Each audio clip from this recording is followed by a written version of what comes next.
Dr Consigny, je suis médecin infectiologue et responsable du centre médical de l'Institut Pasteur, qui est la partie clinique de l'Institut Pasteur, qui est d'abord un institut de recherche. On est orienté principalement vers les maladies infectieuses, tropicales et la médecine des voyages, avec un gros centre de vaccination internationale. Le principe de la vaccination, il est finalement assez simple. On imagine qu'on a un agent infectieux, donc ça c'est le microbe, dont on va faire une photographie qu'on va présenter à l'organisme, qui va se rappeler de la photographie. Ça c'est le vaccin, on va dire la photographie. Ce qui fait que quand il reverra en réalité le microbe, il le reconnaîtra et il le détruira de façon plus efficace et plus rapide. Pratiquement tous les cas, il n'y a aucun danger, en dehors de contre-indications qui seront pour certains vaccins particuliers, en fait c'est ce qu'on appelle les vaccins vivants atténués, une contre-indication qui est liée à un déficit de l'immunité. Donc en gros, quand vous avez une immunité, c'est-à-dire des défenses qui sont insuffisamment fortes, vous pourriez éventuellement être rendu malade par le vaccin. Cela n'arrive jamais parce qu'on ne vaccine pas ces populations-là. Par contre, on vaccine l'entourage pour qu'elles soient protégées.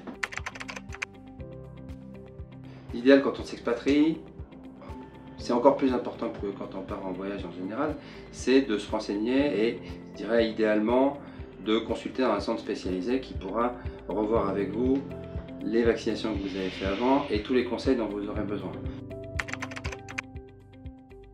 On peut préparer ces consultations en regardant un certain nombre de sites internet. Là-dessus, il y a plusieurs possibilités. Il y a le site internet de l'Institut Pasteur, évidemment. Il y a le site internet du ministère des Affaires étrangères. Il y a d'autres sites internet comme médecinedesvoyages.net, le site de la Société de médecine des voyages, le site de l'Organisation mondiale de la santé. Enfin, il y en a plein. La seule chose, c'est de se limiter éventuellement à un ou deux sites. On dit tous à peu près la même chose, de façon juste un tout petit peu différente. C'est à l'occasion de ces consultations de préparation au voyage qu'il faut anticiper au maximum, à mon avis. Quand on sait qu'on va partir en expatriation, il faut s'y prendre au moins un bon mois avant pour avoir le temps de programmer les éventuelles vaccinations. Il y a des vaccinations qui se font en une injection, 10 jours avant le départ. Beaucoup se font en plusieurs injections, éventuellement à 1, 2, voire 3, 4 semaines d'intervalle. Donc si vous n'avez pas le temps de faire tout le schéma vaccinal, vous ne pourrez pas être protégé pour partir. Donc idéalement, au moment où on sait qu'on part en expatriation, on se renseigne, on consulte. Quand on part avec des enfants à l'étranger, en pratique, il faut considérer que le programme vaccinal sera le même, mais adapté à l'âge. Il y a des vaccins qu'on ne fait pas chez les tout petits. Je vais prendre un exemple, vous partez avec un tout petit qui a 5 mois en Afrique, on ne peut pas le vacciner contre la fièvre jaune, il est trop petit.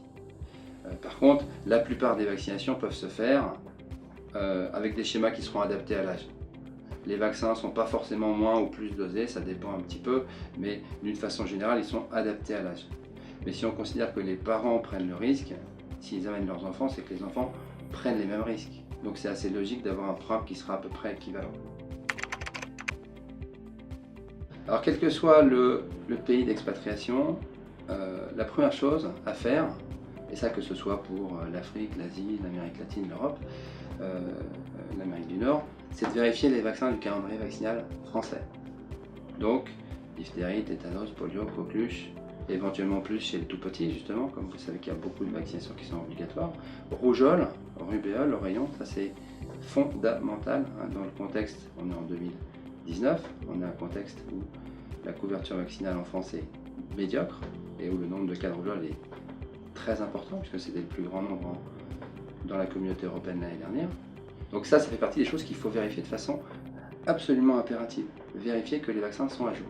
Et ça, c'est ce qu'on demandera en pratique si vous allez en expatriation aux États-Unis ou dans d'autres pays occidentaux. On va vérifier les vaccins usuels. Il y en a certains qu'on fera en plus éventuellement, mais dans des environnements d'étudiants ou autres. Sur des expatriations en général, c'est les mêmes vaccins que le calendrier vaccinal français. La politique vaccinale d'un pays, elle va dépendre de la réglementation locale. Grosso modo, c'est un des problèmes en Europe parce qu'on a tous une politique différente, alors qu'au minimum, on pourrait avoir une politique qui est un petit peu commune. En France, on est plutôt dans la moyenne. Certains pays comme l'Angleterre en font plus. Par exemple, il y a des vaccins contre la méningite qu'on fait En plus, on ne fait pas forcément en France. Aux États-Unis, il en faut plutôt plus aussi, parce qu'ils vont vacciner contre la varicelle, par exemple, alors qu'en France, on ne vaccine pas contre la varicelle, on vaccine juste contre le rougeole, l'oréant, rubéole. Oui, il y a des petites différences. Ce qui est pour ça qu'on peut, dans un certain nombre de pays, se voir demander des vaccinations, y compris pour des enfants, par exemple, parce que ça fait partie du programme de vaccination local. Et ça, on s'en aperçoit sur place, parce que les données concernant les schémas vaccinaux en vigueur dans le pays où on se rend sont disponibles si on cherche bien, mais ne sont pas forcément mises à jour avant de partir.